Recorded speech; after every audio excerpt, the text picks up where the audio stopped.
Alright everybody, welcome back. February 6th, 2024. And we're going to be jumping into a few of the current events going on all over the world, first of which will be the very delicate situation taking place in California. As you could see here on the power outage chart, it has been a long 3 days for the state of California, with over 150,000 customers still without power after that long drawn-out bomb cyclone, which caused for the first time ever hurricane force winds in the Bay Area. And this was no joke either. We're talking winds over 100 miles per hour in some areas where that bomb cyclone made landfall. Now, in very quick terms, a bomb cyclone is a low pressure system that drops in pressure by 24 millibars within a 24-hour period, which is basically an explosion of energy, and in this particular situation came with something called the Pineapple Express. That is why we are seeing videos just like this posted on X of the Santa Cruz area in California. And as I said earlier, this has been going on for days, and I'm going to explain a little bit how this is possible. Alright, so here we are on one of the satellite charts of the Pacific Ocean. Here is our low pressure system making its way towards the western coast of the US, and more specifically as we're talking about Northern California and Southern California. And now we're going to move this forward, and you're going to start to see the formation of a counterclockwise spinning low pressure system, just like a hurricane. We'll back it up a little bit, and you can see in the daylight right about here, we can see that counterclockwise spin, and what you see is this long strip of moisture being pulled all the way down from south of Hawaii, which is what we call an atmospheric river, or the term you've been hearing in the mainstream media, the Pineapple Express, which is exactly that. As we continue to move forward in this video, we see this strip of moisture beginning to pull all the way underneath into California. So let's backtrack this a little bit and we'll follow the entire system, and you can get a much better idea of the formation and why this storm is bringing with it such potent moisture. So now we're going to move all the way to landfall basically in Northern California, which is right about there, and we have the center of the low pressure system right here.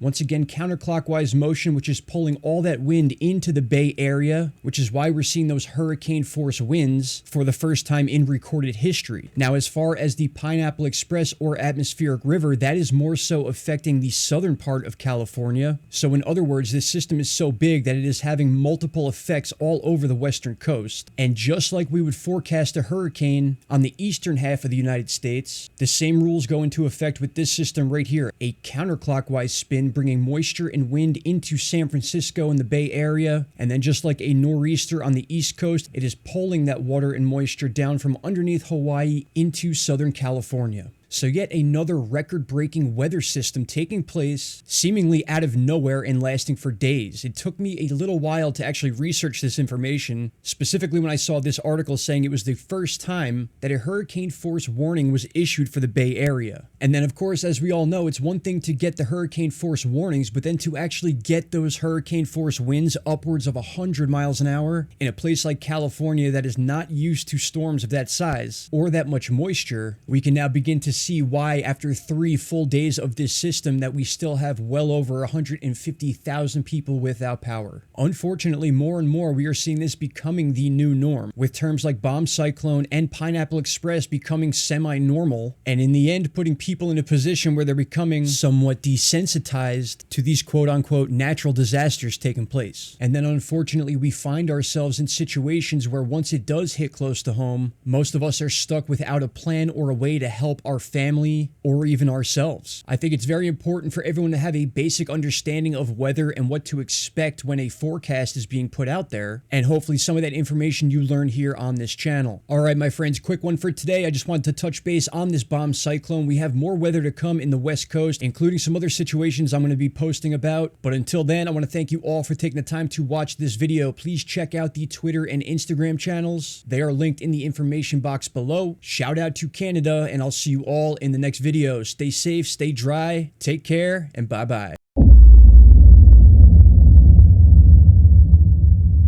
Stop right there, my friends. If you have not already, click that subscribe button, and don't forget to hit the bell icon. Click all and you will get all notifications from this channel. And trust me, you won't be disappointed.